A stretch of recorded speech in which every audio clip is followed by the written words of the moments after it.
Hey everyone, Ivy League Gaming here, and today we're playing Raid Shadow Legends, and we're on the test server. It is the Iron Twins Spirit Affinity. Now, I don't have a full Spirit team, you don't really need that, that's not the case. And I do have Geomancer, who's the wrong affinity, but his passive don't matter what affinity...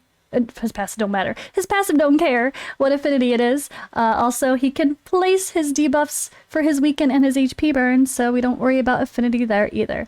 Now, instead of Deliana like my other team with decrease resistance debuff, I'm actually using Lady Kimmy for the increase accuracy buff. So let me show you guys my AI first.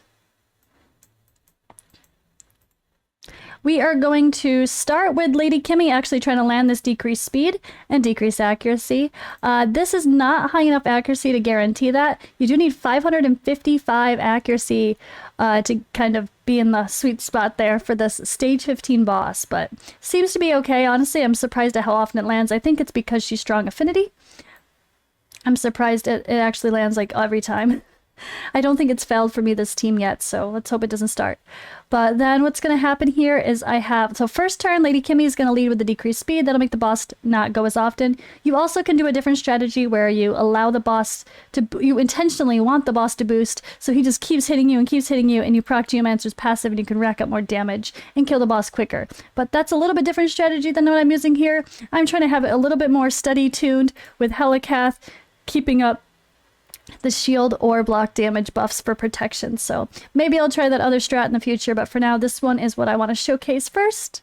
So Godseeker I have starting off with her AI with the A1 because I'm going to save her A2 for the second turn so she could extend Helicath's buff. Geomancer I have starting with his A1 because I don't want to waste this until I know he's going to land it from Lady Kimmy's increase accuracy buff. So let's see. Stagnite here I have starting with his A1 because again I want to save this for the same reasons, to wait until we have the increased accuracy buff from Lady Kimmy. And Helicath here I do have starting with the shield. So that way it gives us protection for the first hit, plus Godseeker will then go extend the shield on the second turn. And then of course he's going to use block damage and it's going to alternate and work really well. So let's take a look at this team. It's pretty quick. It's not so bad at all. It can be a little bit messy with some of these depending on your tuning. But I do have everyone above 250 speed for the level 15. It does get pretty hard, guys. The resistance levels are high and so are the accuracy. You do need over 700 resistance straight up if you want to be able to resist the boss. So nope, that's not fun. That decreased accuracy debuff is going to be helpful if you want to have any sort of resistance. But of course, I'd have to have 705 resistance or be using auras or something interesting if I actually wanted to resist the Iron Brand in the first place. But it's alright. To even look at that, it's not enough. I'm still not enough. I need over 500, don't I? I forgot I had changed some gear. So Godseeker has like 470 something accuracy or resistance, and even with the decreased accuracy buff, I don't think she's resisting. That's a bummer. But all right, here we go. This is just a nice tune team, just kind of similar to my last one, guys. Kind of similar. We're using Stagnite though, and we're taking advantage of increase accuracy to make sure everyone can place their debuffs. And not have to have every single person with over 500 accuracy and all that. That's a lot. That is a lot.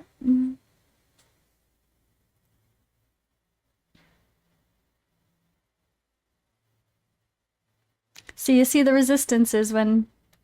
If the increased accuracy buff isn't up, it gets a little bit risky. So hopefully we have Godseeker timing well to extend. And there she goes. She just extended those buffs. And that makes a big difference. Once this run gets going and we have Godseeker extending and the buffs flowing steadily, it's pretty consistent, I feel. So this is a little bit slow of a run. You can see I did have 2 minutes as a time as well. My fastest time with the same team is 2 minutes. I don't know exactly where what RNG leads to that, of course. Go figure, but it is what it is.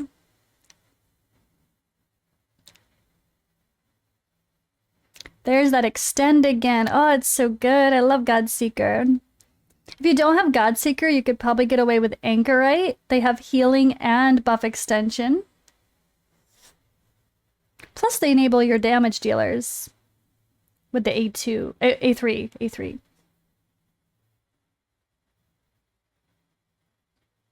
But this is a pretty consistent run. This is slow. Like, this is one of the slower ones for some reason. But it definitely varies. I tend to get between 2 and 3 minutes, so this is on the high end, go figure. Of course, when we record for YouTube, it's going to be on the high end. I actually had a whole nother video recorded, guys, from the same team, and showcasing all the AI and all the builds and everything. And then what did I do? Well, not my fault. My OBS, my something did not render my audio correctly, and it was all wasted, so I had to re-record right now for today's video. So let me show you guys what we're using here. Lady Kimmy is my fastest champion. Everyone is above 250 speed, so I kept that in mind just for a solid start. I didn't want things to get messy to start with. And then I have good accuracy and survivability. Same thing here for Helicath. He's all about survivability. He actually has 500 resist, so he does end up resisting those decrease accuracy or decrease defense and decrease accuracy debuffs sometimes, depending on if decrease accuracy is on the boss. But he is my slowest champion at 250 speed, so he can land his buffs and not get wasted. Let me show you guys my masteries as well. I have War Master for him, War Master for her, War Master for him. We have Godseeker Iniri in here. She's kind of built for how I've had her for Hydra, with just being able to go more often and heal. So she might actually kind of get a little bit, her term meter stuff can throw it off a little bit, but it seems to be reliable. If I was gonna speed tune this perfectly, I would take off anything that's talking about boosting turn meter, but it seems to be all right for now, so I'm kind of just sticking with it. There's plenty. You can also use other revivers in here, or a different debuff extender, like I said, or buff extender, sorry. So she's over 250 speed as well. I did try to start building some resistance on her, but I really couldn't get enough to make it worth it. So in hindsight, I would probably just give her some more HP. If we had any risk of her dying, make sure you have her with plenty of HP to help everyone survive. And then we have Geomancer. Geomancer is kind of the main damage here. He's a beast. I have him with a little bit of survivability, not crazy, honestly, above 250 speed, and then, yeah, good accuracy considering the buff that's going to be on us. We also have Stagnite. I forgot Stagnite. Hold on. Alrighty, we've got a Stagnite. So Stagnite is here. He is so helpful for keeping that decreased speed if that's a strat you're going. It's on his A1, so he places it quite often. And I have enough. 350 accuracy seem to be enough as long as we have the increased accuracy buff on us. So I didn't worry about putting crit damage on him. I just wanted him to survive as well. So he's got decent HP and defense to keep him alive. That was more important for me. Simple enough, though. Nothing crazy. Geomancer being amazing Geomancer. But this is the reality, guys. This is stage 15. The boss hits hard. The boss has high requirements. So do keep that in mind. You can use the Hell Hades stages tool if you want to see exactly what requirements and what speeds you're going up against, what accuracy you're going up against, resistance and whatnot, depending on which level you're fighting. So be sure to take advantage of the references, I should say. Take advantage of the references. But yeah, hope you guys enjoyed this showcase. This boss isn't too bad.